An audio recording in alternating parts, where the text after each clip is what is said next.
Bienvenue au podcast Le Temps d'arrêt. Bonjour à tous, bienvenue au 42e épisode du Temps d'arrêt. Aujourd'hui, pour la première fois, je reçois un collaborateur que je connais quand même depuis plusieurs années.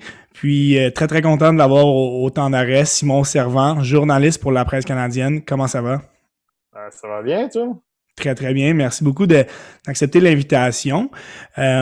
Aujourd'hui, la raison pour laquelle j'ai demandé à Simon de se joindre à nous, c'est pour nous partager ses connaissances en vue du prochain repêchage. Là, on sait que ça fait seulement quelques mois que le repêchage 2022 est terminé, mais on s'intéresse déjà au repêchage de 2023.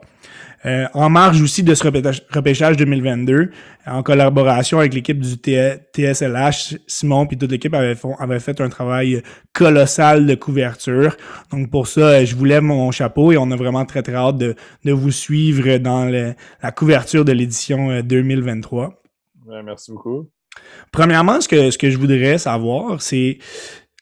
Écoutez, ça fait vraiment longtemps qu'on parle du potentiel repêchage 2023.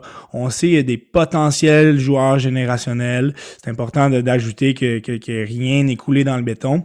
Selon toi, à quel point les attentes vont être comblées en vue de ce repêchage-là? Parce qu'il reste quand même une saison complète de hockey à jouer, là. Ouais, c'est ça. C'est toujours difficile à dire quand il reste 10 mois à la saison et peut-être plus, là, même. Mais, tu sais, à première vue, on en parle depuis longtemps. Ça fait au moins 1 an et demi qu'on dit que 2023, ça va être un gros repêchage. Ouais. Comme tu l'as dit, avec Bédard, avec Michkov, Fantilli. Mais de plus en plus, il y a des noms qui se sont ajoutés un peu là-dedans. Moi, personnellement, j'adore Jaeger. Dans Dvorsky qui est là aussi, qui est chez Zach Benson. Bref, il y a beaucoup de joueurs explosifs, de joueurs qui ont beaucoup de talent. Puis j'ai l'impression que cette année, on va avoir toute une saison déjà de scouting, en guillemets, puis une saison junior en général. Mais je pense qu'on va atteindre un niveau un petit peu plus élevé. Moi, j'attends cette cuvée-là comme celle de 2019 qu'on avait dans le temps avec tout le programme américain. Tous les joueurs qui étaient là, dont Caulfield, dont Zegras, et je ne les nommerai pas tous, là, toute la gang, mais c'est ça. Fait que j'attends cette cuvée-là peut-être depuis 2 ans, 1 an et demi, en vue de ce repêchage de cette année-là. Puis je m'attends à une grosse saison. Je pense qu'on va être quand même satisfait de la plupart, au moins du top 10. Je m'attends Clairement. à du gros stock de la part du top 10. Étant journaliste pour la presse canadienne, tu as dû couvrir par les années plusieurs sujets divers en lien avec le sport. Est-ce que cette année, tu vas mettre plus d'attention que les autres sur le repêchage? Vas-tu avoir une couverture particulière? Quel va être ton travail là, en lien avec la presse canadienne pour le prochain repêchage? Ben écoute, c'est ça. Je ne sais même pas moi-même parce que l'année passée, avant, moi, je couvrais... Avant d'arriver à la presse canadienne, je couvrais l'Armada. J'ai fait ça pendant 50 ans. Puis, ensuite de ça, quand je suis arrivé à la presse canadienne, il y avait Guillaume Lepage qui était là, qui est rendu avec le site de la LNH. C'est de la NHL, ouais. Exact. Puis lui, il couvrait le junior. Il avait pris ce créneau-là un petit peu. Puis quand il est parti, moi, j'ai essayé de prendre ce créneau-là un peu. Mais là, de fil en aiguille, puis en montant un peu les échelons à la presse canadienne, je me suis un peu éloigné de ça. Puis c'est là l'arrivée du TSLH Espoir, quand on a formé ça en gang. C'est vraiment là qu'on a décidé d'avoir un focus vraiment très intense sur les jeunes. Fait que moi, du côté de la PC, je ne sais pas ce qui va arriver pendant la saison. Okay. Je vais peut-être vérifier si on peut peut-être parler à certains joueurs, mais sinon, on attend encore possibilité peut-être qu'on va voir. J'ai mon collègue Alexis Bélanger-Champagne qui est allé au repêchage. Lui, il se promène dans les villes qui ont le repêchage. Fait que peut-être que je vais l'aider l'année prochaine, on ne sait pas. C'est le fun. Mais j'étais là à Montréal avec lui, puis mon patron, justement, Marc, était là aussi. Fait qu'on a eu beaucoup de plaisir les 2 journées.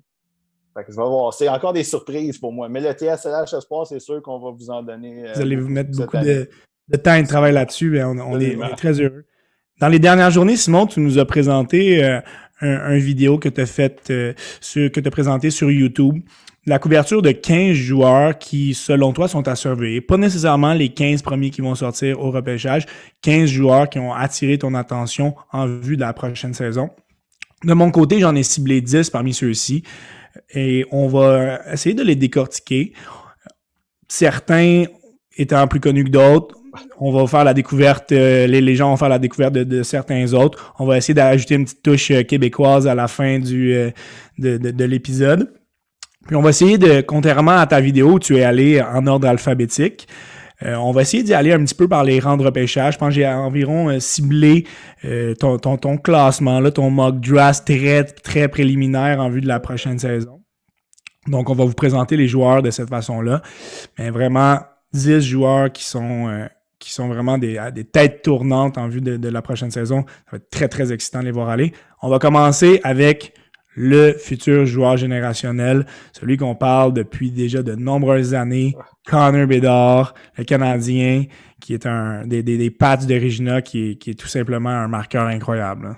Ouais, c'est un joueur qui est assez spectaculaire. Puis lui, c'est un peu, je ne compare pas à Shane Wright, mais lui aussi, ça fait longtemps qu'il est attendu. Tu sais, ça fait 2 ans et demi qu'on parle de lui, qu'on se dit qu'est-ce qu'il va. En fait, il est premier. Est-ce qu'il va maintenir cette position-là? Puis avec Shane Wright, ça a glissé un petit peu jusqu'au 4e rang. Cette année, est-ce que Bedard. Moi, je pense pas que Bedard il va glisser. Je pense pas qu'il est en danger. Non, c'est ça. Pas que les autres, ils sont pas bons, puis pas que les autres, ils n'ont pas un potentiel extraordinaire aussi. Tu sais, on va arriver avec les autres Michkov, Fantilli, puis des gars comme ça. Mais je pense que juste Bedard, c'est le talent, c'est l'exécution à une vitesse extraordinaire. Premièrement, il joue dans tous les styles de jeu, il est capable de se démarquer. Puis on l'a vu dans tous les championnats qu'il a fait. Que ce soit au U18, que ce soit, en fait, les 2 fois le U18, que ce soit au championnat mondial des moins de 20 ans qui s'est déroulé.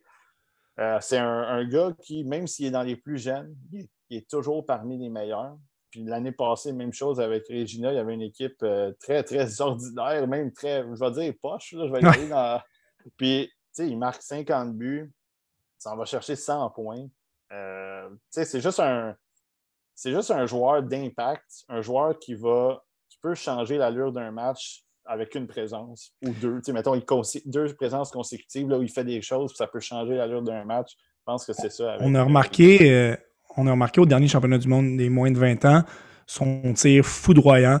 Je pense que son tir, son release shot, tir du poignet est probablement il serait dans les bons joueurs de la NHL actuellement. Selon toi, ça c'est quoi sa deuxième principale qualité? Tu as dit que c'est un excellent finisher, mais où on pourrait mettre vraiment notre attention? Ben, écoute, c'est parce qu'il y a tellement de qualités. Déjà, sa vitesse, juste la vitesse du jeu en général, il pense le jeu rapidement, il exécute rapidement. Fait ça, c'est quelque chose vraiment à surveiller pour lui cette année. Il patine super bien, évidemment. Il n'est pas très gros. À 5 pieds 9, 180, puis il a le temps de grandir, il a le temps de grossir un peu, mais patin élite. Quand ça part, là, quand la switch est allumée, ça part vite. Puis c'est juste le fait qu'il rend tout le monde meilleur alentour de lui. Fait que c'est simple comme ça. Oui, son tir, c'est peut-être une de ses. Je dirais peut-être sa qualité première, mais sans diminuer les autres qualités, parce que c'est tout un fabricant de jeu quand même. Intensité, il est capable de jouer dans toutes les situations, il rend les autres meilleurs avec lui. Ça va être un leader aussi en devenir. On l'a vu, capitaine, l'année passée, il avait un A sur son chandail à Regina. Je pense que c'est ça. C'est dur de cibler une deuxième qualité parce qu'il y en a 4-5 qui sont toutes égales au deuxième. Je pense que ça fait que les partisans du Canadien, même des autres équipes, doivent crépiter dans la vie en ce moment en t'entendant parce que c'est très, très excitant. Grosse question. Écoute, je sais que tu n'as pas de boule de cristal, mais selon toi, en se basant pas seulement sur cette saison-ci, on prend dans l'éventualité où il ne grandit pas beaucoup plus que ça, là, qu'il reste à 5 pieds 9, 5 pieds 10. Est-ce que selon toi, sa taille peut être un enjeu au fait qu'il sera un joueur générationnel? Je pense pas que ça va être un enjeu du côté générationnel. Je pense que du talent comme ça va se transposer dans la Ligue nationale. Est-ce qu'il va faire 130, 140 points comme peut-être McDavid peut faire? Peut-être moins. Peut-être 100. Des saisons de 100 points, coller des saisons de 100 points, c'est pas mauvais là, dans la Ligue nationale. Quelque chose. Il n'y a personne qui va chialer là-dessus quand tu repêches ça. Il y a des gens qui s'inquiétaient peut-être du côté au centre. Est-ce qu'il peut être un joueur de centre? Puis, sais, moi, mettons, on l'imagine à 5 et 10, à 185, 10, même 5, donnez-y, mettons, 5 et 11. 5 et 11, 190, quand il va arriver dans la Ligue nationale, c'est une shape qui se compare un peu à Crosby.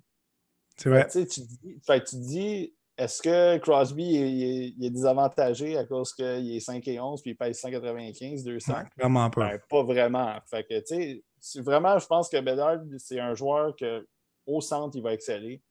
Puis, peu importe. Puis, il y en a des petits joueurs dans la Ligue nationale qui sont bons, Absolument, qui sont absolument. excellents. Tu sais, Patrick Kane, oui, c'est des alliés. Patrick Kane, c'est un allié. Nikita Kucherov, mais c'est des joueurs dominants dans la Ligue nationale. Fait que je pense que Bedard est capable de prendre cette bouchée-là au centre, puis même s'il est plus petit.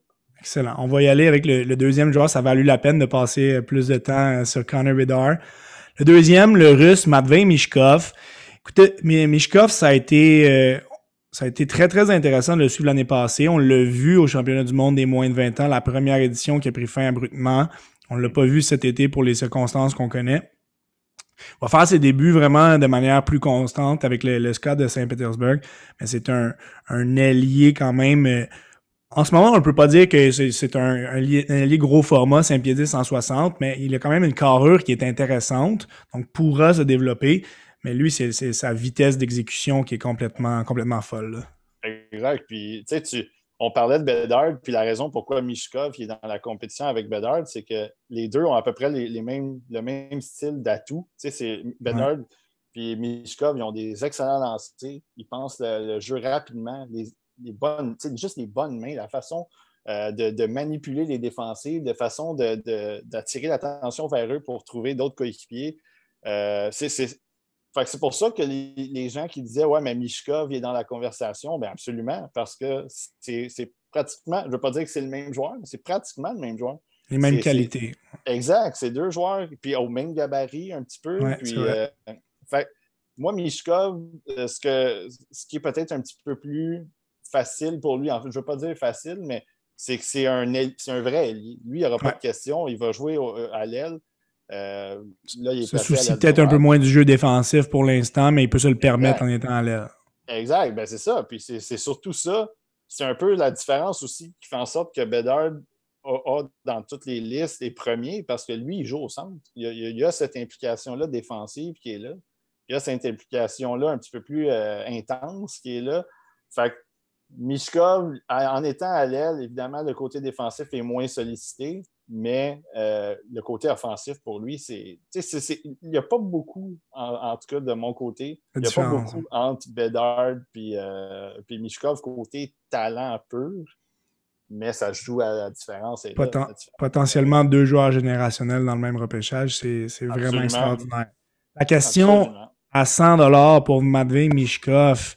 Écoute, c'est le deuxième sur la liste. Je l'ai mis deuxième.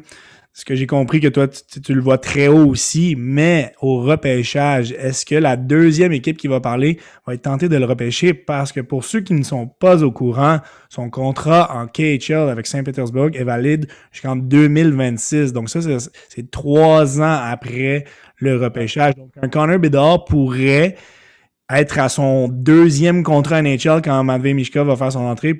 Donc, il pourrait déjà être à plusieurs millions d'avance sur Michkov en termes de salaire NHL, évidemment. Donc, pour toi, est-ce que ça pourrait faire peur aux équipes à l'équipe qui va repêcher deuxième, en fait? C'est sûr. Moi, personnellement, non. C'est sûr qu'il y en a qui vont y penser. Il y en a qui vont y penser aussi parce que, puis c'est mon collègue Simon Saint-Laurent du TSLH qui en a parlé dans nos podcasts. Il disait que imaginez qu'une équipe connaît, mettons, une équipe comme, là, on va prendre l'exemple des Golden Knights cette année. Il y a eu des blessures, ça n'a pas bien été avec les gardiens, tout ça. Ils finissent, ratent les séries, embarquent dans la loterie. Puis, imaginons qu'une équipe comme ça, qui est capable de faire un turnaround rapide, ramasse le deuxième choix. Est-ce que il a besoin d'un gars qui joue tout de suite. Hein. Exact. Fait que là, c'est là, à ce moment-là, qu'un gars comme, ben là, on va parler de Fantilli, mais est-ce que Dvorsky, est-ce que des gars comme ça peuvent venir tout de suite s'insérer dans cette équipe-là? C'est là que ça peut faire mal à Michkov aussi. Mais évidemment, moi, si on me dit, si mon recruteur, il vient me voir, mettons, moi, je suis directeur général d'une équipe poche, là, puis on est en reconstruction, puis là, mon recruteur, il vient me voir, puis il me dit, on ne peut pas repêcher Michkov parce que il va avoir son contrat jusqu'en... Il n'est pas prêt, ouais. En fait, il est probablement prêt à jouer, mais il sera pas. Il n'est pas disponible, ouais. Exact. Ben, moi, je vais le congédier. Moi, je veux du talent. On veut du talent dans cette équipe. 100%. Si tu es une équipe qui a besoin de reconstruire, de toute façon, l'année prochaine, tu ne gagneras pas la Coupe Stanley, puis l'année suivante non plus. Alors, si tu veux du talent et tu penses que Michkov, c'est le deuxième joueur avec le plus d'impact, le plus de talent dans ce repêchage-là, ben à ce moment-là, il faut absolument que tu le prends. Mais dans des situations dont on vient de parler avec les Golden Knights, ben oui, ça se peut qu'il glisse Michkov. Il ne faudrait pas se surprendre de ça si ça arrive, parce qu'il y a d'autres bons joueurs aussi, puis des joueurs un peu plus matures physiquement aussi, puis qui ont des profils un peu différents aussi. Et la nuance que tu amènes par rapport à le profil d'équipe qui va parler deuxième est vraiment importante. Puis on n'aurait peut-être pas eu cette conversation-là si le reste des joueurs, comme tu viens de mentionner, n'était pas d'aussi haut calibre. Et ça nous amène sur le troisième joueur, le Canadien Adam Fantilli, celui qui a eu un passage extraordinaire avec le Steel de Chicago. Il va évoluer l'année prochaine avec les Wolverines de Michigan dans la NCAA. C'est un profil extrêmement intéressant. Le joueur de centre, grand format, 6 pieds 3, 195 livres. Donc, c'est pas seulement le gros centre, c'est qu'il a énormément d'atouts qui viennent avec, là. Exactement. Puis, tu sais, c'est un gars de 6 pieds. Je me souviens il y a quelques années, puis peut-être que tu t'en souviens aussi. Tu sais, Quentin Byfield, c'était un gars qui était gros gabarit, mais qui patinait bien. Il y avait un patin fluide, il y avait un patin léger.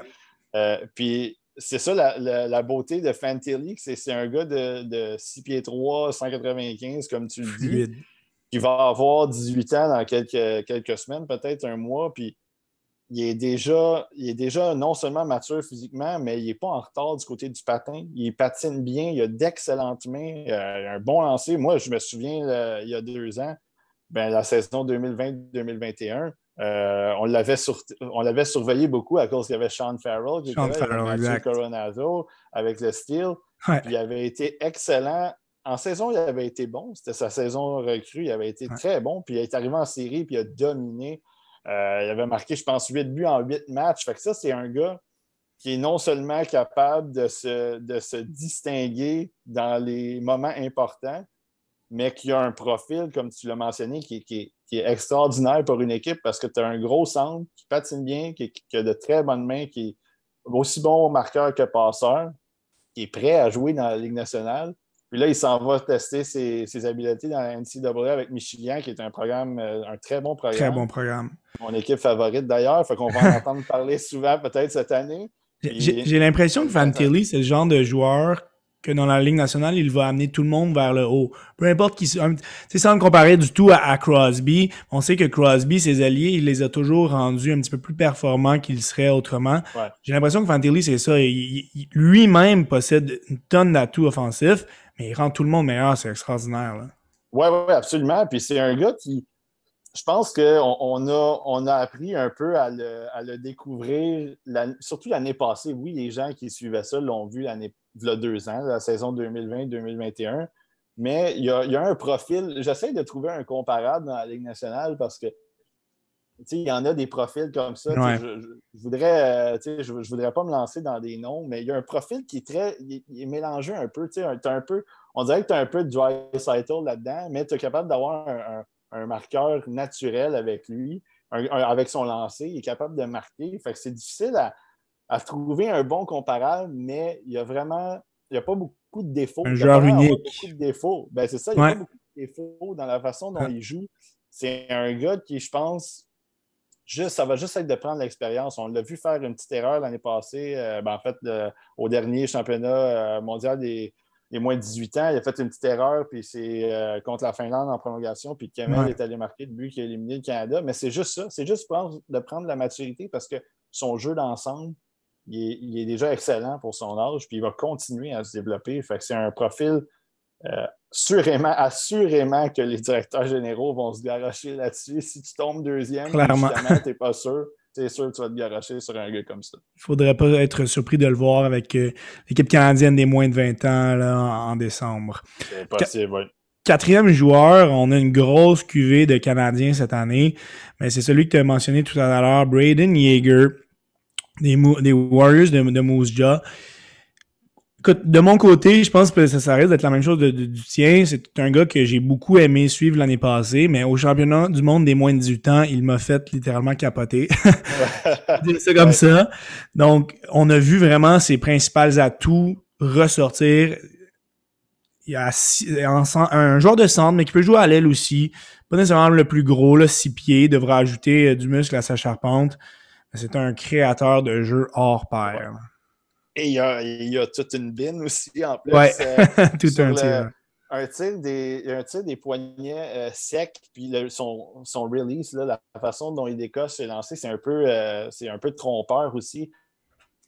Il y a beaucoup de joueurs qui font ça. Ben, il l'a fait aussi justement au championnat mondial des moins de 20 ans. Mais Jaeger, moi, c'est mon homme, c'est Jägermeister que j'appelle. C'est un joueur qui est... il tombe dans l'œil rapidement. On l'a vu l'année passée avec Moose Jaw pendant qu'on surveillait justement Matechuk et Furcus. Puis lui et Furcus, c'était les deux, c'était des triggermen en avantage numérique. Tu avais Furcus puis Jaeger, des fois, ils alternaient, puis ils décochaient des lancers beaucoup. Ce qui a fait en sorte qu'ils ont déplacé Matechuk dans un rôle de bumper, dans le milieu de l'enclave, même si c'est un défenseur. Mais Jaeger, c'est parce que c'est un gars qui est créatif à l'attaque, qui est dynamique. Il patine bien. Puis, c'est un gars aussi qui est capable, c'est pas juste un marqueur, c'est un gars qui est capable de repérer ses coéquipiers. On l'a vu justement au U18. Il a été capable d'alimenter le jeu. Étienne Gauthier, c'en est un qui a bénéficié un peu de ces gars. Puis, en même temps, on va parler de Gauthier, mais ils se sont aidés. Lui, Benson et Jaeger, ils se sont aidés. C'était un beau trio complémentaire dans ce tournoi-là. Mais on a vu Jaeger à quel point il était capable d'amener son jeu à un autre niveau dans un tournoi comme ça, puis vraiment de créer des jeux, puis d'alimenter ses coéquipiers, lui donner des rondelles à ses ailiers ou à son joueur de centre, ou peu importe, quand il va être capable de prendre cette rondelle-là, puis de faire quelque chose avec, de décocher des tirs rapides, d'être bien positionné pour avoir une occasion de marquer. Fait que moi, ça, Jaeger, ça fait déjà depuis l'année de la pandémie, moi, que je l'ai à l'œil. Puis il m'avait vraiment impressionné déjà à 16 ans. Puis l'année passée, il a été très bon. Puis cette année, moi, je m'attends à une saison je l'ai dit dans ma vidéo, je m'attends à une saison d'environ 40 buts, 80 points. Parce que je m'attends à ce qu'il reste dans ce top 5-là, ce groupe de top 5-là qui est très fort cette année. Pourrait peaufiner un petit peu certains aspects de son jeu défensif, mais ça va avec son âge aussi, puis c'est tout à fait normal. Le cinquième joueur qu'on va porter notre attention, c'est un autre gros talent qui provient de la Slovaquie. Écoute, ça va un petit peu, ça suit la tendance des Slavkovski, Messer, gros attaquants slovaques, gros attaquants, gros profil slovaque. Il s'agit de Dalibor Dvorski qui joue en ligue suédoise. De son côté, c'est un centre 6 pieds 1, 190. On l'a vu au championnat du monde des moins de 20 ans, de manière un rôle un petit peu plus effacé, mais c'est normal. Là, déjà qu'il a fait de l'équipe, c'était quand même très très bien dans son cas. Mais lui aussi, un autre qui possède d'excellentes mains, grandes habiletés. C'est vraiment pas un gars qui a peur de créer de l'offensive. Là. Non, puis en plus de ça, c'est un gars qui est déjà, lui aussi, il a un bon gabarit. Tu sais, bon, 6 pieds 1, 2, 190, 15 dans ce coin-là. Puis moi, ce que j'aime beaucoup de lui, c'est qu'il est non seulement capable de tirer et de passer, mais moi, je trouve qu'il est très bon aussi dans les deux sens. C'est vraiment quelque chose qui retient l'attention dans ce repêchage-là parce que pas que Bedard, Fantilli, puis ils sont moins bons défensivement, mais je pense que Dvorski, lui, est juste une petite coche plus haut que ces deux-là. Ce qui fait en sorte qu'il y a des gens qui le mettent assez haut, tu sais, très haut, top 2, top 3, tu sais, puis moi, je ne l'écarte pas de la carte de Dvorski. Je trouvais que de ce que j'avais vu l'année passée, c'était juste un peu tôt. Il avait été très bon au Linka Gretzky. Il avait été dominant, même au Linka Gretzky l'année passée, au mois d'août 2021. Puis, je trouvais que ça augurait bien pour la saison. Puis, quand je l'ai regardé dans la nationale cette année, tu voyais à quel point il créait des choses, à quel point il était toujours menaçant sur la glace. Puis, j'ai hâte de voir cette année. Je l'ai regardé un petit peu aussi dans la Svenska qui est comme la Ligue américaine un peu Ouais. de la SHL. C'est la Suède, ouais. division. Là. Oui, excusez-moi. Oui. La Suède, division, la deuxième division, si on veut, en Suède. Puis tu voyais à quel point il n'était pas intimidé par ce jeu-là, même s'il jouait avec des joueurs qui étaient plus vieux. Euh, il était capable d'avoir quand même tiré son épingle de jeu, d'avoir quelques occasions. Enfin, j'ai hâte de le voir cette année. Puis On dirait que de son côté, excuse-moi, on dirait que de son côté, on voudrait être, on a vu toutes ses habiletés, on voudrait être rassuré cette année en le voyant peut-être jouer dans un niveau de jeu supérieur. Et s'il est capable d'amener toutes ces qualités-là qu'il avait dans la première division suédoise, mais là, ça serait extraordinaire. Puis je pense on serait vraiment convaincus. Donc, il y a peut-être juste ce petit élément-là qui nous reste à nous prouver à nous-mêmes pour qu'on soit convaincus, là. Là, c'est malheureux parce que cette année, en plus de ça, AIK, son équipe, ils vont rester dans la Svenskan. Ouais. Ça va être la deuxième encore division. Fait que, oui, c'est correct. Je pense que il va pouvoir peut-être même avoir un peu plus de temps de glace s'il reste, s'il ne va pas dans la nationale, s'il reste avec l'équipe de la Svenskan. Fait que peut-être qu'on va réussir à voir un peu plus de choses de sa part. Pas qu'on n'en avait pas vu l'année passée, mais vraiment, comme tu dis, un peu solidifier puis confirmer certaines choses dans son cas. Puis surtout, c'est l'aspect défensif aussi qui est intéressant. Fait que c'est vraiment ça qu'on va surveiller parce que s'il peut s'établir comme un centre two-way, ou peut-être le meilleur centre two-way du repêchage avec un gars Ça serait comme un Nick top 5 pas Danielson. mal assuré pour lui. Exact. Et peut-être, c'est là que peut-être que ça viendrait déranger un gars comme Mishkov, parce que là, peut-être que là, tu mets Fantilli, peut-être que tu mets Dvorsky. Fait que là, tu en tasses peut-être un ou deux. Là, tu tasses Mishkov d'un ou deux rangs. Fait que là, ça commence à glisser. Le jeu des dominos commence, là. Exact, c'est ça. On va revenir en sol canadien, si tu veux bien.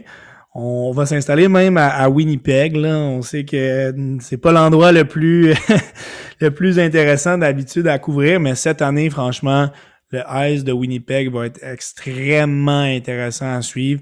Et on parle d'un espoir de très haute qualité en Zach Benson. Un centre aussi qui peut jouer à l'aile, un petit peu plus petite stature que son coéquipier Braden Yeager avec l'équipe canadienne. 5 pieds, on parle de 5 pieds 10, 150 livres pour l'instant. Mais tu sais, ces gars-là sont encore très jeunes. Ils ont le temps de grandir et de peaufiner leur aspect physique. Mais c'est un joueur qui est très, très dynamique et talentueux. Oui, puis Benson, ce qui était le fun avec lui, c'est que au début de l'année avec l'Ice, premièrement, lui aussi, c'est un gars que j'ai vu dans la saison de la pandémie, là, où il y a eu une vingtaine de matchs seulement. Puis déjà, quand tu le voyais jouer, tu disais que c'est un petit tabarouette. Je vais prendre l'expression comme ça. C'est un petit tabarouette parce que il est tannant sur le jeu. Il est sneaky, là. Oui, c'est ça. Il se faufile. Puis il y avait eu une excellente saison, la saison de la pandémie. Puis là, cette année, j'avais de grosses attentes pour lui. Puis encore une fois, je pense que pendant un certain moment dans la saison, je trouvais qu'il était même un peu plus efficace, un peu mieux que Connor Geeky, qui lui se faisait repêcher cette année par moment. Puis là, quand les trois ils se sont mis à jouer ensemble, Matthew Savoy, Connor Geeky, puis Zach Benson. Là, ça a brassé à Kaman. Il y avait une de mes vidéos que j'ai faites sur Matthew Savoy, des observations. À un moment donné, les trios ont changé, puis on voit une séquence en fin de troisième période. Ils sont comme 3 ou 4 présences, les trois ensemble. Puis ça tourne. C'est difficile ça va vite. à gérer. Ça fait des flamèches. Benson, c'est ça. C'est à cause de ça. C'est un gars qui n'a pas peur d'aller au filet, même s'il est petit. Une bonne finition. C'est un gars qui est, comme on disait tantôt, il est sneaky. Fait qu'il est capable d'aller récupérer des rondelles. Bonne vision pour repérer ses coéquipiers. Puis en série. Il a explosé l'année passée. C'était le meilleur joueur, selon moi, du Ice, toute proportion gardée, là, parce que tu as des gars qui sont un peu plus vieux. Tu avais lui qui avait 17 ans. Puis... Ça montre qu'il peut lever son jeu d'un cran quand ça compte, clairement. Absolument. Puis les gens qui me connaissent, ils savent, là, moi, les joueurs qui sont capables d'élever leur jeu d'un cran en série, quand ça commence à être plus serré, quand ça commence à être plus physique, quand il y a plus de pression, ça vaut beaucoup. Déjà, ça vaut beaucoup pour moi, puis ça attire mon attention beaucoup plus. Puis il y a un gars qui ramasse, là, je suis allé voir sa fiche en même temps, 23 points, 9 buts en 15 matchs éliminatoires. C'est incroyable. Ça montre vraiment ouais, puis il a été, on en a regardé quelques-uns des matchs en série, puis c'était souvent lui qui ressortait du lot. Oui, il y avait eu Connor McLennan qui était là aussi. Il y a eu quelques bons joueurs avec l'AS, c'est pas pour rien qu'ils sont rendus en troisième ronde, mais vraiment, Benson, il a vraiment ressorti du lot dans Il ces jouait séries-là. avec beaucoup de chiens, très, très créatif. Absolument. Petite lacune, et je voudrais avoir ton avis là-dessus. C'est pas celui qui a le meilleur coup de patin. Est-ce que, selon toi, c'est un élément qui est facilement réglable pour qu'il puisse devenir élite dans la Ligue nationale? Là? Oui, ben c'est ça. Il y a un coup de patin, je vais dire correct. Il y a un bon coup de patin, mais avec un gabarit comme ça, c'est souvent. Puis ça va être de même avec tous les gars de genre 5 et 10, 5 et 9, 160, dans ce coin-là. Puis on l'a eu la discussion par rapport à Jordan Dumais l'année passée avec les Mooseheads. C'est Ouais. que dans la Ligue nationale, avec un gabarit comme ça te prend d'avoir un patin, je ne vais pas dire élite, là, mais ça te prend un très bon coup de patin parce que quand que tu es confronté à des défenseurs qui sont de gros gabarits, puis là, gros gabarit, là, je ne parle pas juste 6 et 5, 6 et 6. Je parle des défenseurs de 6 pieds 1, 6 pieds 2, 6 pieds 3. Puis là, c'est quand même pas mal la norme dans la Ligue Ouais. nationale, là, des gros gabarits.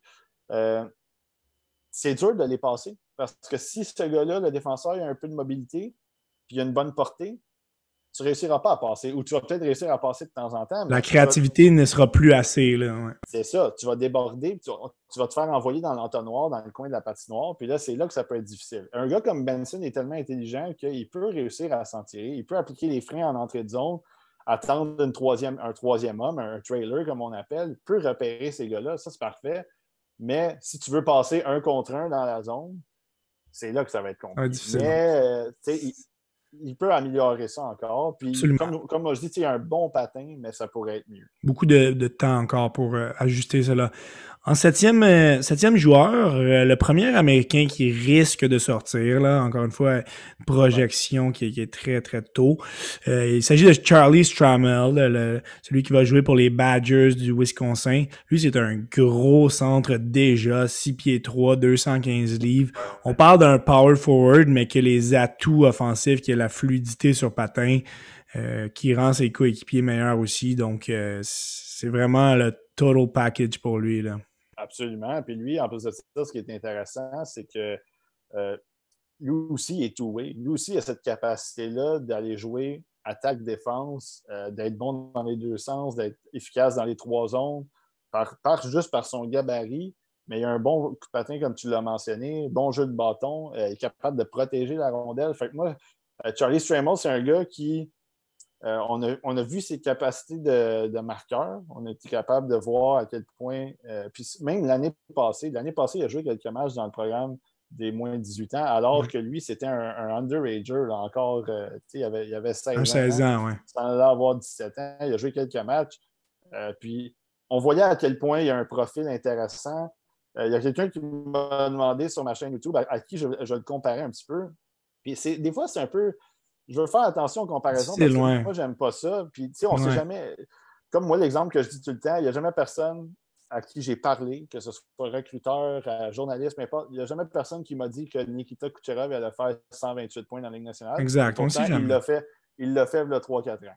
Fait que, tu sais, c'est dur les comparaisons, mais moi, Stramel, il me fait un peu penser à Ryan Johansson des Predators de Nashville. Parce que c'est un gros gars. C'est un gars qui a quand même un bon coup de patin, qui est capable de s'impliquer dans les trois zones, comme je mentionnais. Puis, il y a une touche de marqueur, ce que peut-être Johansson a un petit peu moins, ou l'a perdu peut-être un petit peu avec les années. Ouais. Mais c'est un genre de profil comme ça. Fait que ça va être intéressant à surveiller. On parle d'un plafond offensif moins haut que les 6 autres qu'on a déjà nommés, là. Exact, c'est ça. C'est peut-être moins explosif, mais plus efficace. En fait, je ne veux pas dire plus efficace parce qu'un gars comme Bedard, à la minute qu'il va commencer à prendre la maturité, il va être pas mal efficace partout, un peu comme McDavid, puis là, je ne les compare pas. Mais Stramel, c'est ça. Je pense que le plafond est peut-être moins élevé, mais tout ce qu'il amène sur la patinoire, tout ce qu'il va amener, en fait, tout ce qu'on lui projette, c'est quelque chose qui va être utile dans toutes les situations, contre n'importe quelle équipe. À n'importe quel moment sur la patinoire, dans un match. Fait que ça, c'est ça qui est intéressant. Puis il y a encore les gars de 6 pieds 3, 215, on le dit tout le temps, des gars qui ont 17 ans, c'est aussi de un peu prendre contrôle de leur corps, puis de se Ouais. rendre compte que oui, c'est bien dans la USHL Qui ou est dans le plus jeune, programme, ouais.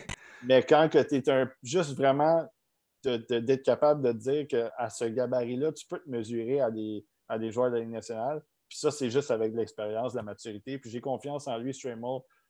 C'est un jeune, je pense qu'on ne le connaît pas personnellement, mais il a l'air d'avoir un bon hockey IQ Un sur la bon hockey, ok. patinoire. Fait que tu te dis, comme personne, ça ne doit pas être un idiot. Il doit avoir quand Exact, même ouais, ouais. un petit quelque chose en tête avec ça. Ce sera très intéressant de le suivre cette année.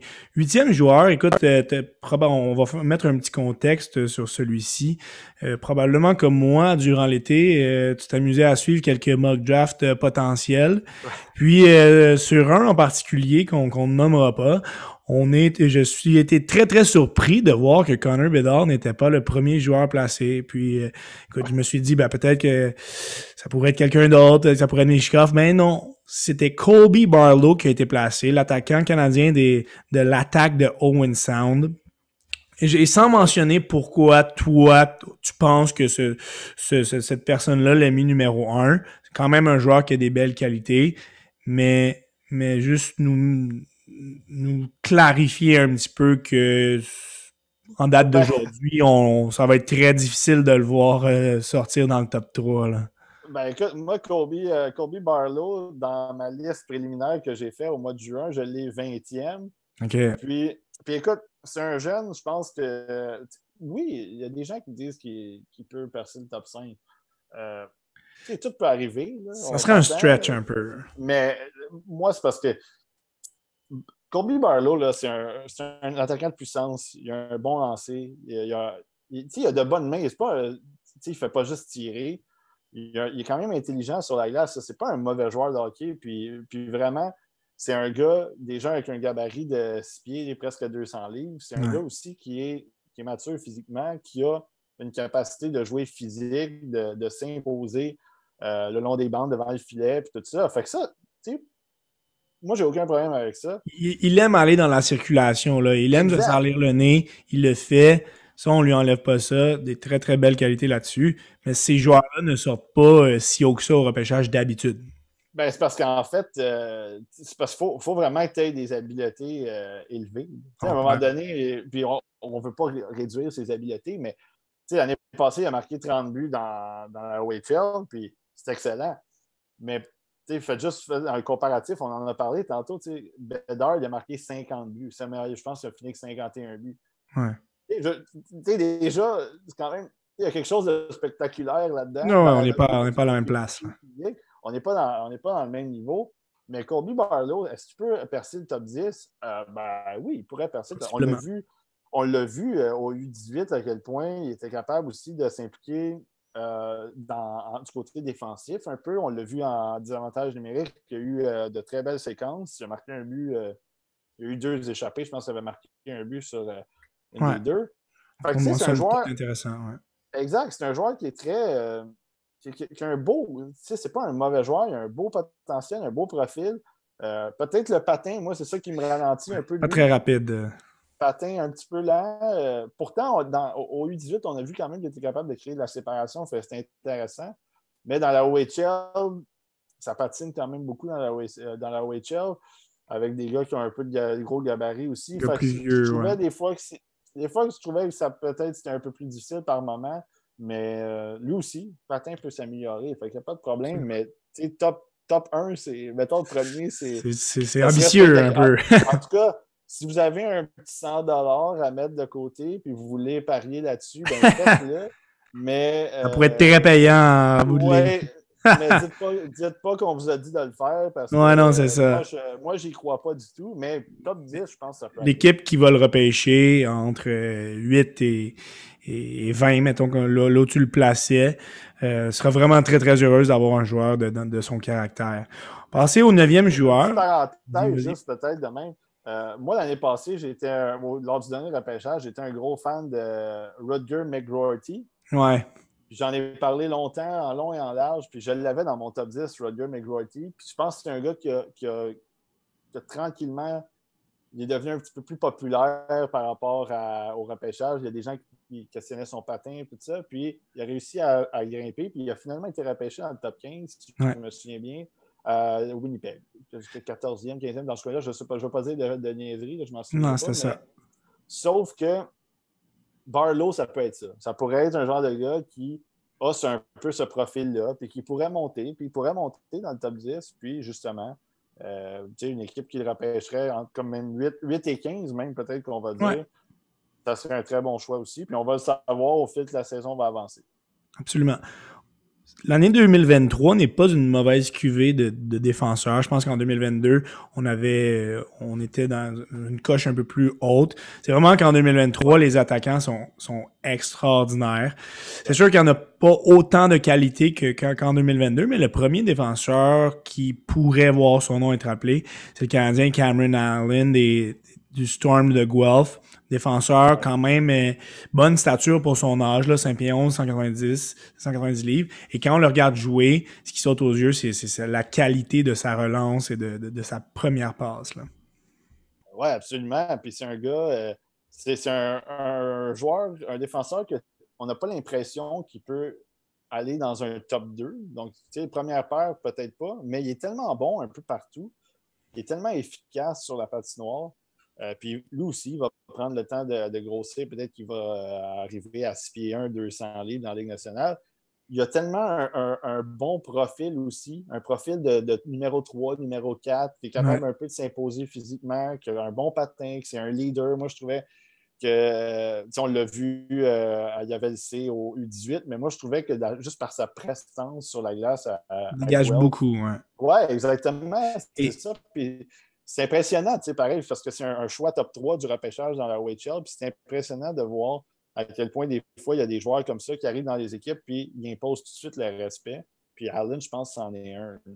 Et à 16 ans, avoir la capacité dans son équipe de garder la rondelle aussi longtemps dans des moments clés, dans des moments de sortie de zone. On sait que c'est difficile pour plusieurs défenseurs à cet âge-là, être dans une situation de rush, contrer le jeu offensif, reprendre possession et faire le bon jeu. C'est difficile pour lui. C'est quelque chose c'est une belle qualité qu'il a. C'est ce qui fait que peut-être il est devant les autres défenseurs du prochain repêchage. Puis lui, la raison pourquoi je disais qu'on ne le voyait pas top 2, mettons, c'est que côté offensif, il est là. Il y a quand même une belle attaque. Il est capable d'amener des choses, comme tu l'as mentionné, mais c'est ça. C'est que côté, sur l'avantage numérique, il n'y a pas un lancer hyper pesant. Fait que déjà, ça, tu te dis, bon, la première paire, on ne peut pas vraiment le mettre là. Puis, c'est pas nécessairement un défenseur qui est typique défensif. Fait qu'en même temps, il est bon partout, mais il n'est pas excellent dans tous les jeux qui pourraient faire en sorte que, les facettes du jeu qui pourraient faire en sorte que ça va être un top 2. Là. Tu le regardes et tu dis, lui, c'est un défenseur. On va regarder ceux qui ont été repêchés l'année passée, là, les Simon Nemeth, puis les gars, puis même les années avant, Owen Power, Yerichek, puis il y avait quand même une qualité qui faisait en sorte que tu pouvais dire, ouais, ces gars-là, dans le top 10, on ne se perd pas. Mais Allen, c'est ça. Ça va peut-être être difficile de son côté. Il y en a encore des bons. Il y en a quelques-uns des bons défenseurs dans ce repêchage-là. Est-ce que c'est ça? Est-ce que pendant la saison, ces gars-là comme Allen, comme Bruce Stevich, qui est un Américain, est-ce que ces gars-là vont pouvoir tranquillement monter, puis à prendre la confiance, puis réussir à peut-être percer le top 10? Parce que le top 10 qui est dur à percer cette année. Exactement. C'est les attaquants qui sont en place qui sont très, très solides. Mais Allen, il a un beau profil quand même. On va terminer avec le joueur québécois. On a glissé un mot tout à l'heure. C'était le coéquipier de ligne de Zach Benson puis Braden Yeager au championnat des moins de 18 ans. Il s'agit de Ethan Gauthier, qui est le premier choix de la Ligue junior majeure du Québec lors de son année de repêchage. Lui, c'est un ailier pur. On sait, on n'a pas d'option de le voir au centre. Et on parle pas nécessairement dans son cas de le voir en première moitié de repêchage, mais ça risque fort probablement d'être le premier Québécois qui est appelé.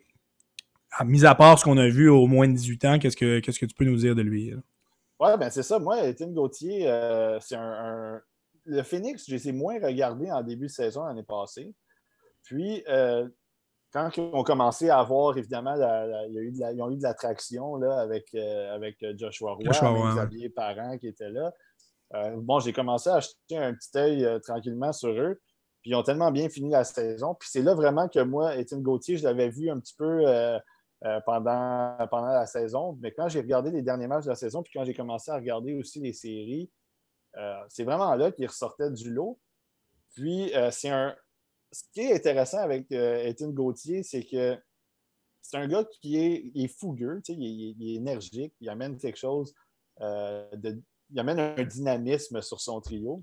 Mais ce qui est important pour lui, puis ce qui est intéressant pour lui, c'est outre son talent, parce qu'il est capable de créer des choses, capable de finir des jeux comme on l'a vu à Koplinka Gretzky. C'est un gars qui les détails, il fait attention aux détails, il est soucieux de son jeu dans sa zone, dans le territoire, Belle qualité pour un dans joueur de son son neutre. âge, ça, là. Exact, c'est ça qui est intéressant. Puis, tu sais, au Linka Gretzky avec Benson puis Jaeger, comme je mentionnais dans ma vidéo, ça aurait été facile de dire, ben là, tu sais, il a complété les jeux de deux gars qui vont peut-être se faire repêcher Ouais. dans le top 10. Mais il finissait au Mais, moins, hein. mais oui, puis non seulement ça, c'est que lui aussi, de son côté, il récupérait des rondelles, il poussait, il faisait progresser le jeu, il poussait le jeu vers l'avant, ce qui fait en sorte qu'il aidait lui aussi d'une certaine façon Benson et Jaeger, Absolument. parce que ces gars-là, Benson, profitait du fait que Gauthier était un petit peu plus tenace en fond de zone, il allait récupérer des rondelles. Fait que là, ça crée de l'espace pour des gars de talent comme Benson. Puis après, quand tu laisses travailler ces trois gars-là ensemble, ben, c'est sûr qu'il y a de belles choses qui vont ressortir de là. Puis Gauthier, c'en était un, parce que c'est un gars comme ça. C'est un gars qui est intense, puis qui amène une énergie sur un trio. Puis ça, c'est intéressant parce que tu peux le faire jouer sur tous les trios. Tu peux le faire jouer. Je ne veux pas le comparer à un gars comme Gallagher, mais les bonnes années de Gallagher, c'était Ouais. ça. C'était pas un gars qu'on disait que, tu sais, Gallagher, là, on n'a jamais pensé qu'il allait faire 90 points dans la Ligue nationale. Non, non. Il faisait des saisons de 30 buts parce qu'il Mais piochait il à pouvait tout jouer sur la appel. 1 comme sur la 4. Exact. Puis à toutes les fois que tu le faisais jouer sur un trio, il y avait des choses qui pouvaient se créer. Puis au pire, on peut même y aller avec Lekonen. Tu sais, Arthurie Ouais. Lekonen, Ben oui. Lekonen, il a été un petit peu. Ça en Il y prend a des eu par joueurs comme moment, ça, là. c'est ça. Puis il y a eu par moment des fois où il était peut-être un petit peu. Il manquait d'appréciation de la part des partisans du Canadien parce que là, ben là, il faudrait qu'il marque 20 ou 25 buts. Sa production. Mais Lekonen, c'était un des joueurs les plus intenses du Canadien. C'était un des meilleurs joueurs en défensive, un des Se meilleurs joueurs sur présentait le. tout le temps. Tout le temps, tout le temps. Fait que Gauthier, c'est ça. C'est que oui, il a du talent, mais vraiment, ce qui va l'aider à avoir une belle chaise dans la Ligue nationale, c'est qu'il est capable de jouer. Il va être capable de jouer partout, sur tous les trios. Il va être capable de faire des jeux avec l'attaque, mais aussi Ouais. servir la cause de ses coéquipiers par la défensive, par ses replis, par son échec avant. Fait que c'est ça. C'est un beau joueur complet qui est peut-être moins explosif que d'autres, mais qui t'amène quelque chose à tous les matchs. Ce sera définitivement intéressant à suivre avec Joshua Roy. Cette année, celui-ci revient avec l'équipe, évidemment. En terminant, qu'est-ce que tu pourrais nous dire sur le reste de la QV LHJMQ des autres Québécois qui pourraient ressortir, là? Il n'y en a pas une tonne qui ont le potentiel de sortir en première ronde, mais qu'est-ce que tu peux nous dire du reste de cette QV-là, là? Ouais, ben il y en a quelques-uns qu'on va. On en a parlé un petit peu. Moi, Mathieu Catafort, je l'avais. Quand j'ai fait ma liste préliminaire, je l'avais dans mon top 32. Il y a eu Okay. ça a été un peu plus difficile du côté du Linka Gretzky. Oui, évidemment, bon, sa chaise était peut-être un petit peu moins, délimitée parce qu'il Ouais. il y avait beaucoup d'attaques qui étaient en Ouais. avant de lui. Mais c'est un gars, tu sais, un bon gabarit. Je trouve que c'est un gars aussi qui est capable de s'impliquer un peu partout. Il est capable de jouer avec la rondelle, sans la rondelle, devant le filet. Lui aussi, c'est son coup de patin qui est un petit peu, je ne veux pas dire déficient parce qu'il n'est pas si mauvais que ça Pas comme si coup mauvais, de ouais. patin, mais c'est ça. Il va devoir absolument monter ça dans son jeu, améliorer ça. Mais Catafort, c'est un gars qui a eu une belle production Okay. cette année avec Halifax, fait que ça va être intéressant. Puis le coup de patin, c'est bizarre parce qu'en défensive aussi, je pense à un gars comme Étienne Morin, qui est un défenseur des Wildcats de Moncton. Beaucoup de points, beaucoup de potentiel offensif. Quand même assez bon défensivement, mais lui aussi, c'est un patin. Il y a quelqu'un qui m'avait dit check son patin, c'est sa technique de patin. Puis en faisant un petit retour, c'est là qu'on a vu, ouais, peut-être qu'il va devoir améliorer ça parce que le potentiel offensif, il est bon. Morin est capable de créer de l'attaque, capable de relancer l'attaque, de transporter la rondelle, même par moment. Mais c'est ça, c'est que le coup de patin est un petit peu déficient. Puis si tu regardes du côté de la défensive aussi, Jordan Torrini, je ne sais pas si vous avez regardé les séries de la Coupe du Président avec les Qataris, qui a été sensationnel, un jeune Absolument. de 16 ans qui faisait vraiment tout sur la patinoire. Surtout en défensive, vraiment, il bloquait des tirs, il était capable Un de rôle obscur un les peu, joueurs. mais vraiment essentiel. Absolument. Puis en série, c'est ça. C'est un jeune comme ça, qui n'est pas un si gros gabarit que ça, qui est en défensive, mais que, oui, il était capable d'amener de l'attaque, mais c'est vraiment les petites choses, les petits détails encore pour lui. Côté défensif, côté positionnement, bloquer des tirs. Puis à la Coupe Lincoln Gretzky, il a joué aussi avec le Canada. Il a fait son rôle. Son Encore une travail. fois, Exact. jamais spectaculaire. Il a fait son travail, comme tu dis. À la Coupe Memorial, on l'a vu aussi un petit peu. Enfin, Torrini, c'en est un intéressant qui va être à surveiller. Puis peut-être un petit dernier, Tyler Peddle, qui est un attaquant des Vultures de Drummondville. Okay. Il a commencé la saison très fort. Il avait marqué, je pense, 8 buts en 12 matchs, quelque chose de ce genre-là. Puis ça s'est vraiment calmé de son côté. Puis moi, c'est le problème que j'ai eu avec Peddle au fil des matchs, au fil des semaines, c'est que je trouve qu'il n'est pas assez impliqué. Okay. C'est juste ça. Il n'est pas assez impliqué tant en défensive qu'en attaque. Puis ça, c'est le problème de souvent des jeunes de 16 ans. 16 ans, exactement. Ils vont apprendre. Fait que pour lui, Peddle, gros gabarit, je pense que c'est 6 pieds 1, 195, c'est ce genre-là. Lui aussi, ça va vraiment être implique-toi, joue physique, crée du trafic, crée du chaos, comme on aime dire au TSLH. Puis c'est là que tu peux ressortir. Pas juste qu'au début, des fois, c'est peut-être pas si important que ça, les buts. Va juste montre aux entraîneurs que tu es impliqué, montre aux la bonne manière, exact. Exact. Voilà pour quelques joueurs québécois qui vont être intéressants à suivre. Je vais inviter les gens aussi à aller sur la page YouTube de Simon pour aller compléter le top 15, là, 5 joueurs qu'on n'a pas vraiment le temps de parler, mais qui ont retenu ton attention. Donc, et aussi pour ajouter quelques compléments d'informations sur les 10 joueurs mentionnés. Léo Carlson aussi, le Suédois, qui est un joueur à très, très gros profil, qui va être intéressant à surveiller. Simon, je voudrais prendre le temps pour te remercier vraiment de ta participation. Ça a été vraiment extrêmement intéressant d'avoir un gars de ta qualité, qui est vraiment, qui connaît son sujet. Puis ça nous a vraiment donné le goût de vraiment là, plonger vraiment la tête première dans cette couverture des joueurs à gros profil pour l'édition 2023. Là. Absolument. Ben, merci beaucoup de m'avoir invité. Puis vraiment, c'est ça. Surveillez ça cette année. Si vous avez l'occasion de regarder des matchs, si vous avez l'occasion de suivre, là, je sais qu'il va y avoir des matchs de la GMQ sur RDS.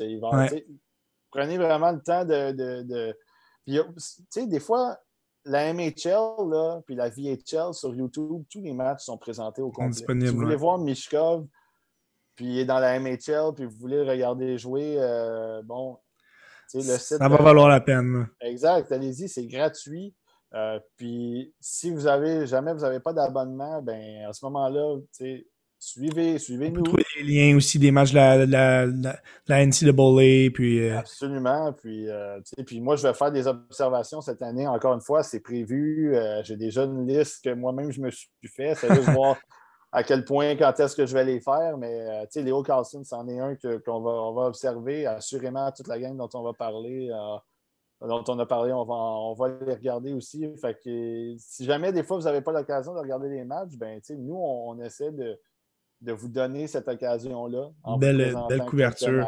Puis, toi et l'équipe du TSLH Espoir, vous avez vraiment, selon moi, comblé un besoin dans les dernières années, un espace qui était vacant, selon moi, dans cette couverture des joueurs. Puis, honnêtement, c'est du travail très, très apprécié. Puis, on a vraiment hâte de justement vous suivre dans cette couverture-là, toi et les autres gars du TSLH. Merci beaucoup, Simon, j'apprécie. Nos auditeurs sont très, très chanceux de t'avoir eu autant d'arrêts. Moi de même. Et puis, je remercie à tout le monde d'avoir été présent et à une prochaine.